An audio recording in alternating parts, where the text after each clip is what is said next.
সাংবিধানিক শাসন চাইতে হলে তোমাদের জুডিশিয়ারিকে স্বাধীন রাখতে হবে, এবং এই কারণের জন্যই জুডিশিয়ারিকে স্বাধীন রাখতে হবে একটা কারণে। এবং জুডিশিয়ারির ইন্ডিপেন্ডেন্স হলো যে কোনো সাংবিধানিক সরকারের ভিত্তিমূল, যেটাকে বলে ফাউন্ডেশন। এই ফাউন্ডেশনটা নড়বড়ে হলে সেখানে একটা গণতন্ত্র বা সাংবিধানিক শাসন সম্ভব নয়।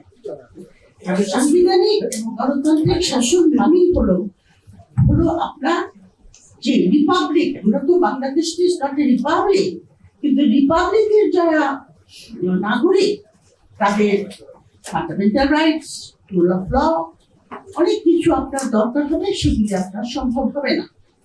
সবচেয়ে বড় কথা হলো যে ইন্ডিপেন্ডেন্স অফ জুডিশিয়ারি দরকার হয় এই কারণে যে এটা কিন্তু সংবিধানের গার্জিয়ান, সংবিধানের মুরব্বী।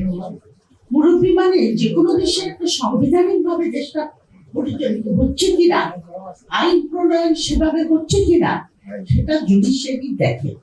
এবং জুডিশিয়ারি সেটাকে আপনার কোনো আইন পাস করলে যেটা নিপীড়নমূলক, মানে সংবিধানকে ভায়োলেট করছে, অথবা এমন কোনো আইন যেটা সংবিধানের সঙ্গে সাংঘর্ষিক, সেগুলোকে তারা বাতিল করে দেয়। এটা হলো জুডিশিয়ারির একটা বিরাট ভূমিকা যদি আমরা সাংবিধানিক সরকার চাই। যে কারণে পৃথিবীতে যে কোনো দেশে যেখানে সাংবিধানিক সরকার প্রতিষ্ঠিত হয়েছে সেখানে ইন্ডিপেন্ডেন্স অফ জুডিশিয়ারি অথবা জুডিশিয়ারির স্বাধীনতা করার জন্য তারা অত্যন্ত যত্ন সহকারে এবং মেটিকুলাসলি তারা পদক্ষেপ নিয়েছে। যেরকম আপনার নেপাল একটা, এবং এইটা ফাউন্ডেশন কিন্তু আপনার কনস্টিটিউশনেই দেওয়া থাকে। নেপাল নতুন একটা আপনার সংবিধানের 2015 সাল থেকে শুরু করেছে।